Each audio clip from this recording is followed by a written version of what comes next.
గాంధీని మొదటిసారి father of the nation అని పిలిచింది ఎవరో తెలుసా? సుభాష్ చంద్రబోసే. ఇండియాకి స్వాతంత్రం రాకముందే అంటే 1943లోనే అండమాన్‌లో భారతీయ జెండా ఎగిరింది. ఆ జెండాని ఎగురవేసింది కూడా బోసే. ఆయన సొంత ప్రభుత్వాన్ని పెట్టారు. సొంత కరెన్సీని, సొంత స్టాంప్స్‌ని, సొంత బ్యాంక్‌ని, సొంత సైన్యంని ఇలా అన్నీ పెట్టారు. ఈవెన్ ఆయన పెట్టిన ప్రభుత్వాన్ని 9 దేశాలు గుర్తించాయి కూడా. హిట్లర్‌ని గెలిచిన ఒక్కగానొక్క భారతీయ నాయకుడు నేతాజీనే. జర్మన్ సబ్‌మెరైన్‌లో 90 రోజుల పాటు సముద్రంలో ప్రయాణం చేసి ప్రపంచానికి అవతల వైపునకు వెళ్ళిన మనిషి బతికే ఉన్నారా? లేక ఆయన సోవియట్ యూనియన్ జైల్లో మగ్గిపోయారా? లేదా ఒక సాధువుగా ఇండియాలోనే బ్రతికున్నారా?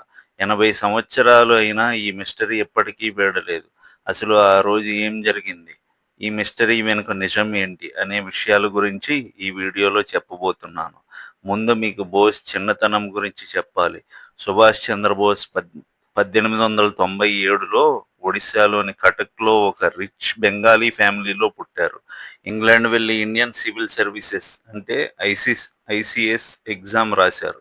ఆ టైంలో ఐసీఎస్ అంటే చాలా పెద్ద జాబ్. బ్రిటిష్ గవర్నమెంట్‌లో టాప్ ఆఫీసర్ అవ్వచ్చు. బోస్ ఆ ఎగ్జామ్‌లో మంచి మార్క్స్‌తో పాస్ అయ్యారు. కానీ ఆయన ఆ జాబ్ వదిలేశారు. ఎందుకంటే బ్రిటిష్ గవర్నమెంట్‌కి సర్వెంట్‌గా పనిచేయడం ఆయనకి ఇష్టం లేదు. తన దేశం ఫ్రీడమ్ కోసం ఫైట్ చేయాలి అని అనుకున్నారు. అందుకే ఐసీఎస్‌ని వదిలేసి ఇండియాకి వచ్చి స్వాతంత్ర పోరాటంలో జాయిన్ అయ్యారు. మొదట్లో బోస్ కాంగ్రెస్‌లో జాయిన్ అయ్యారు. అతని లీడర్‌షిప్, అతని స్పీచెస్ వల్ల తక్కువ టైంలోనే బాగా ఫేమస్ అయ్యారు. 2 సార్లు కాంగ్రెస్ ప్రెసిడెంట్‌గా కూడా ఎన్నికయ్యారు. రెండోసారి అయితే గాంధీ సపోర్ట్ ఉన్న క్యాండిడేట్‌ని ఓడించి మరీ బోస్ ప్రెసిడెంట్ అయ్యారు. ఇది గాంధీకి నచ్చలేదు. ఈ విధంగా బోస్‌కి కాంగ్రెస్‌లో టాప్ లీడర్స్‌కి మధ్య దూరం పెరిగింది. బోస్‌కి, గాంధీకి మధ్య ఒక పెద్ద ఐడియాలజికల్ డిఫరెన్స్ ఉండేది. గాంధీ గారు అహింస ద్వారా ఫ్రీడమ్ రావాలి అని నమ్మేవారు. బోస్ మాత్రం ఏమనుకునేవారంటే అహింస మార్గంలో పోరాటం చేస్తే బ్రిటిష్ వాళ్ళు ఎప్పటికీ ఇండియాని వదలరు. వాళ్ళని సైన్యంతో, ఆయుధాలతో దెబ్బ కొడితేనే ఫ్రీడమ్ వస్తుంది అని. ఈ ఐడియాలజికల్ డిఫరెన్స్ వల్ల బోస్ కాంగ్రెస్ నుంచి బయటకు వచ్చేసి తన సొంత దారిలో స్వాతంత్ర పోరాటం మొదలుపెట్టారు. రెండో ప్రపంచ యుద్ధం టైంలో బోస్‌కి ఒక పెద్ద ఆలోచన వచ్చింది. బ్రిటన్ ఇప్పుడు యుద్ధంలో బిజీగా ఉంది. బలహీనంగా ఉంది. బ్రిటిష్ మీద దెబ్బ కొట్టడానికి ఇదే కరెక్ట్ టైం అని అనుకున్నారు. కానీ ఆయనకు ఒక సైన్యం కావాలి. ఆయుధాలు కావాలి. అందుకోసం ఒక ప్లాన్ ఆలోచించారు. ఆ టైంలో జర్మనీకి, బ్రిటన్‌కి మధ్య రెండో ప్రపంచ యుద్ధం జరుగుతుంది. శత్రువుకి శత్రువు మన మిత్రుడు అనే స్లోగన్‌ని ఫాలో అయ్యారు బోస్. అందువల్ల బ్రిటిషర్స్‌ని ఇండియా నుంచి తరిమి కొట్టడం కోసం జర్మనీ నుంచి సహాయం తీసుకోవాలనుకున్నారు. బోస్ ఇలా అనుకున్నాడని బ్రిటిషర్స్‌కి తెలిసింది. విషయం తెలిసిన వెంటనే బోస్‌ని కలకత్తాలో గృహ నిర్బంధం అంటే హౌస్ అరెస్ట్‌లో పెట్టారు. ఇంటి బయట బ్రిటిష్ పోలీసులు 24 గంటలు కాపలా ఉండేవారు. కానీ బోస్ గడ్డం పెంచి మారువేషం వేసుకొని ఒకరోజు రాత్రి ఎవ్వరికీ తెలియకుండా ఇంటి నుంచి బయటకు వచ్చేశారు. కారులో, ట్రైన్‌లో ప్రయాణం చేసి ఆఫ్ఘనిస్తాన్ చేరుకున్నారు. అక్కడి నుంచి మాస్కో మీదుగా జర్మనీకి వెళ్ళిపోయారు.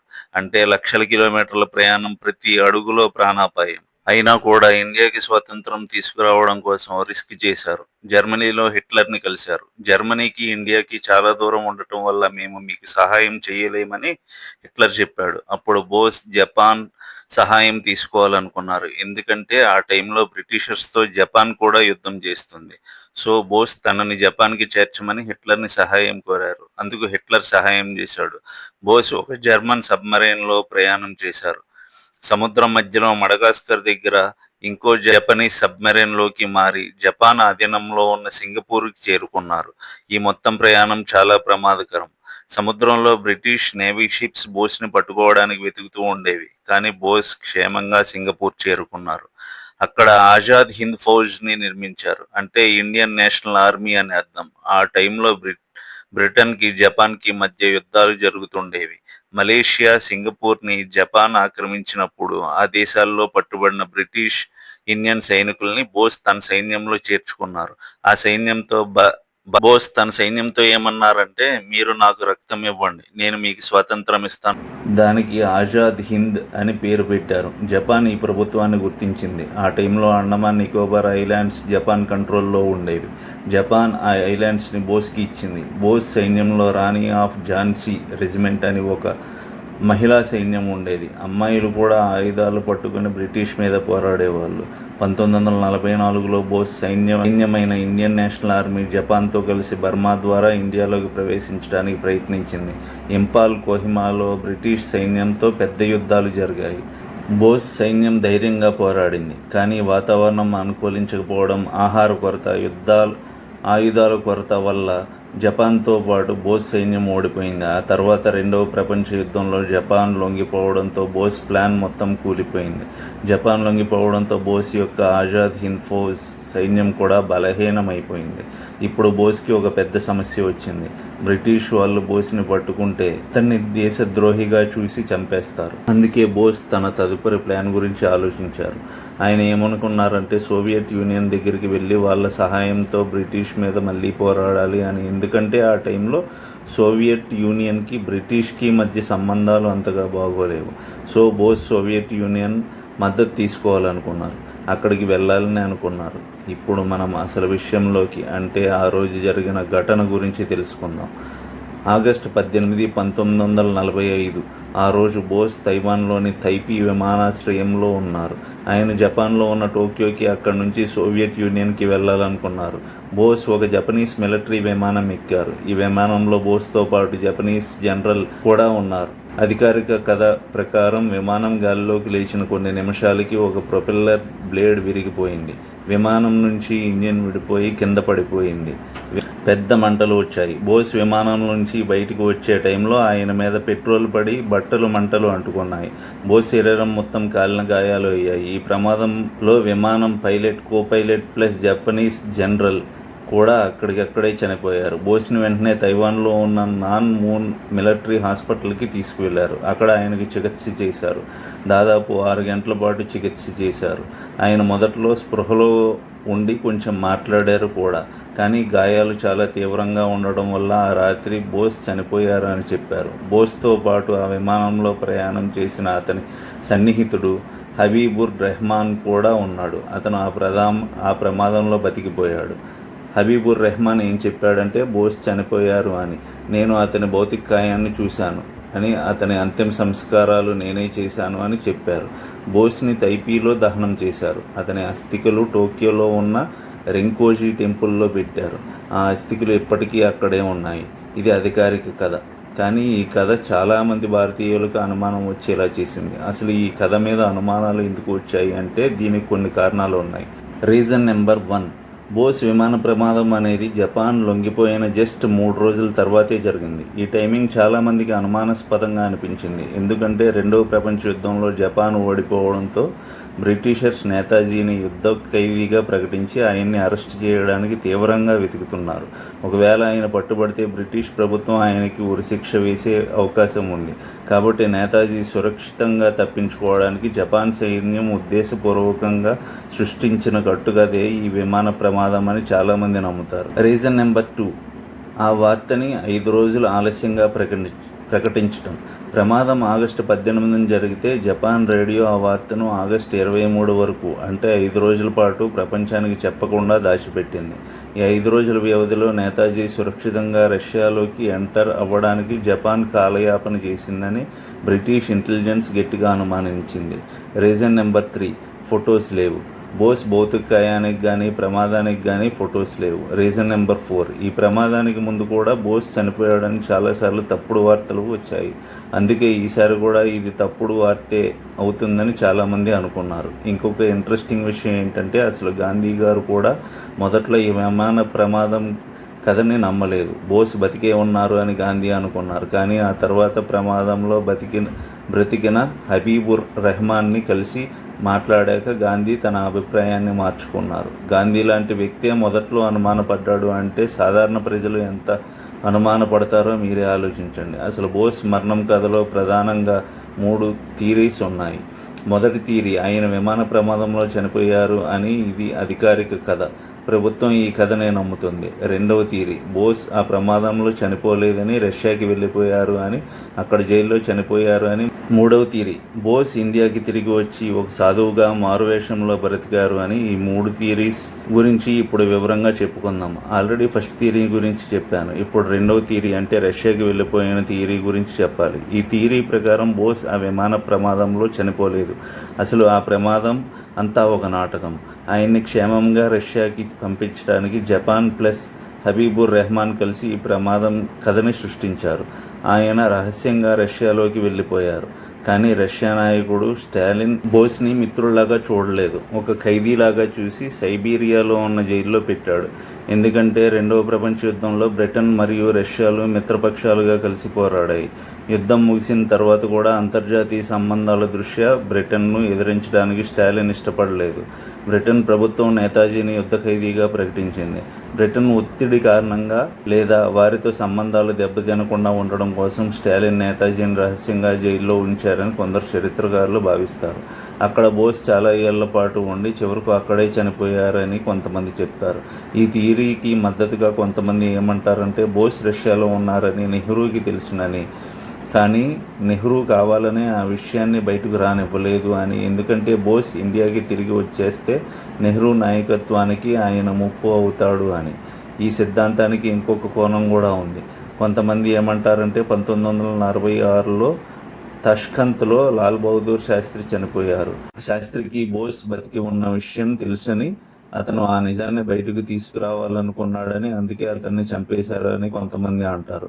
అసలు బోస్ సోవియట్ యూనియన్కి ఎందుకు వెళ్ళాలనుకున్నారంటే ఆ టైంలో ప్రపంచంలో బ్రిటిష్ని ఎదిరించగలిగే ఒకే ఒక్క పవర్ సోవియట్ యూనియన్ మాత్రమే. ఆ టైంలో అమెరికా, బ్రిటన్ ఒకవైపు, సోవియట్ యూనియన్ ఇంకొక వైపు ఉన్నాయి. సోవియట్ యూనియన్ సహాయంతో బ్రిటిష్ మీద మళ్ళీ పోరాడొచ్చు అని బోస్ అనుకున్నారు. కానీ అతని అంచనా తప్పైంది. స్టాలిన్ బోస్కి సహాయం చేయలేదు సరిగదా, ఆయన్ని ఖైదీని చేశాడు అని ఈ థియరీ చెప్తుంది. ఇప్పుడు మూడవ థియరీ అంటే గొమనీ బాబా థియరీ గురించి చెప్పాలి. ఉత్తరప్రదేశ్లోని ఫైజాబాద్ అనే ఊర్లో ఒక సాధువు ఉండేవాడు. అతను చాలా రహస్యంగా బ్రతికేవాడు. ఎవరికి మొహం చూపించేవాడు కాదు. ఎప్పుడూ ఒక తెర వెనకే ఉండేవాడు.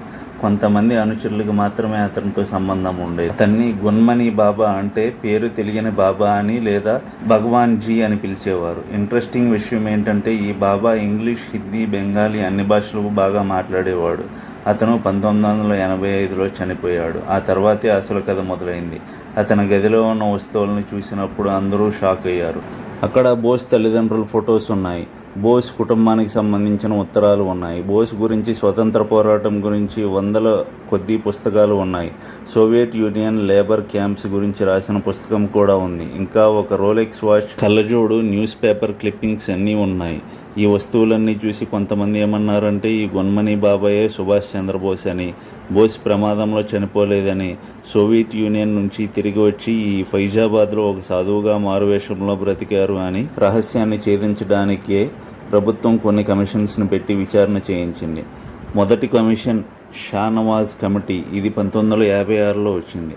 ఈ కమిటీ ఏం చెప్పిందంటే బోస్ విమాన ప్రమాదంలోనే చనిపోయారు అని చెప్పింది. కానీ విమర్శకులు ఏమన్నారంటే ఈ విచారణ లోతుగా జరగలేదని, కరెక్ట్ ఫారెన్సిక్ అనాలిసిస్ చేయలేదు అని అన్నారు. రెండవ కమిషన్ కోస్లా కమిషన్. ఇది 1970లో వచ్చింది. ఈ కమిషన్ జపాన్ మరియు తైవాన్ వెళ్ళి ఎక్కువ మంది సాక్షులను ప్రశ్నించి విమాన ప్రమాదం థియరీయే కరెక్ట్ అని చెప్పింది. కానీ ఇది కూడా అనుమానాలు ఉన్న వాళ్ళని సంతృప్తిపరచలేదు. మూడవ కమిషన్ ఈ రహస్యాన్ని ఇంకా కాంప్లికేట్ చేసింది.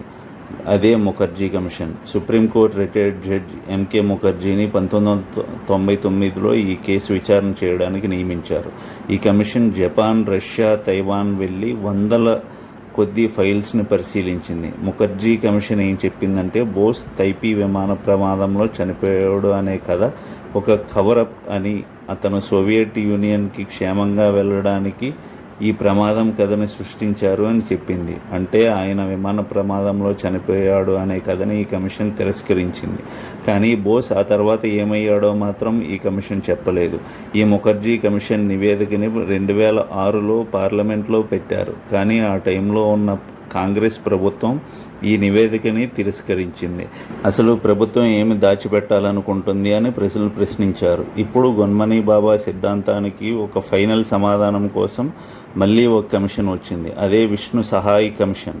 అలహాబాద్ హైకోర్టు ఆదేశంతో 2016లో ఈ కమిషన్ని ఏర్పాటు చేశారు.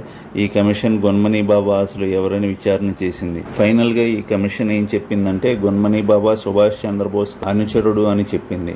అంటే అతను బోస్కి ఒక వీరాభిమాని మాత్రమే అని చెప్పింది.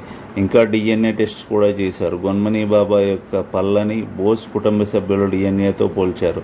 కానీ ఆ డిఎన్ఏ మ్యాచ్ అవ్వలేదు. సో అధికారికంగా గొన్మనీ బాబా బోస్ కాదు అని తేలింది. కానీ కొంతమంది ఏమన్నారంటే డిఎన్ఏ టెస్ట్ని ఫేక్ చేశారని, ప్రభుత్వం నిజాన్ని దాచిపెట్టింది అని. అసలు ఈ మిస్టరీని తెలుసుకోవడానికి ఒక మార్గం ఉంది. అదేంటంటే జపాన్లోని రెంకోజీ టెంపుల్లో ఉన్న నేతాజీ అస్థికల యొక్క డిఎన్ఏ టెస్ట్. ఒకవేళ ఆ అస్థికలను డిఎన్ఏ టెస్ట్ చేస్తే అది బోస్దా కాదా అనేది తెలిసిపోతుంది. కానీ ఇక్కడే ఒక పెద్ద సమస్య వచ్చింది. జపాన్ ప్రభుత్వం ఈ డిఎన్ఏ టెస్ట్ చేయడానికి ఒప్పుకోవడం లేదు. బోస్ కుటుంబంలో కూడా కొంతమంది ఏమంటారంటే ఆ అస్థికలు బోస్వి అయితే దాన్ని కదిలించడం కరెక్ట్ కాదు అని. ఒక్క డిఎన్ఏ టెస్ట్తో ఈ 80 ఏళ్ల మిస్టరీ వీడిపోతుంది. కానీ ఆ టెస్ట్ ఎప్పటికీ జరగడం లేదు. అందుకే ఈ మిస్టరీ ఇప్పటికీ అలాగే మిగిలిపోయింది. ఇప్పుడు మనం మొత్తం స్టోరీ చూద్దాం. సుభాష్ చంద్రబోస్ ఒక గొప్ప నాయకుడు. బ్రిటిషర్స్కి డైరెక్ట్గా సవాలు విసిరిన వీరుడు. అతని జీవితం మొత్తం ఒక అద్భుతం. కానీ అతని మరణం మాత్రం ఒక రహస్యంగా మిగిలిపోయింది. అధికారిక కథ ప్రకారం ఆయన 1945లో విమాన ప్రమాదంలో చనిపోయారు. కానీ చాలామంది ఈ కథని నమ్మడం లేదు. ఆయన సోవియట్ యూనియన్లో చనిపోయారని కొంతమంది అంటారు. ఇంకొంతమంది ఆయన ఇండియాలోనే గొన్మనీ బాబాగా బ్రతికారు అని అంటారు. 3 కమిషన్స్ యొక్క ధైర్యం, ఆయన త్యాగం, ఆయన చెప్పిన మాట నాకు రక్తం ఇవ్వండి మీకు స్వాతంత్రం ఇస్తాను, ఇవన్నీ ఇప్పటికీ భారతదేశ ప్రజల్ని ఉత్తేజపరుస్తూనే ఉన్నాయి. బోస్ నిజంగానే ఆ విమాన ప్రమాదంలో చనిపోయారా లేదా బ్రతికే ఉన్నారా అనేది ఇప్పటికీ మిస్టరీగానే మిగిలిపోయింది. ప్రతి సంవత్సరం జనవరి 23న అతని జయంతిని పరాక్రమ్ దివస్గా దేశం మొత్తం జరుపుకుంటుంది. కానీ నేతాజీ సుభాష్ చంద్రబోస్ అనే పేరు మాత్రం భారత చరిత్రలో ఎప్పటికీ నిలిచిపోతుంది. నా ఎక్స్ప్లెనేషన్ మీకు నచ్చినట్లయితే ఈ వీడియోని లైక్ చేసి షేర్ చేయండి. ఇలాంటి ఇంట్రెస్టింగ్ వీడియోస్ కోసం ఛానల్ని సబ్స్క్రైబ్ చేయండి. వీడియో పెట్టగానే నోటిఫికేషన్ రావాలంటే సబ్స్క్రైబ్ చేయగానే పక్కనే ఉన్న ఒక బెల్ ఐకాన్ కనబడుతుంది. దాని మీద క్లిక్ చేయండి. జై హింద్.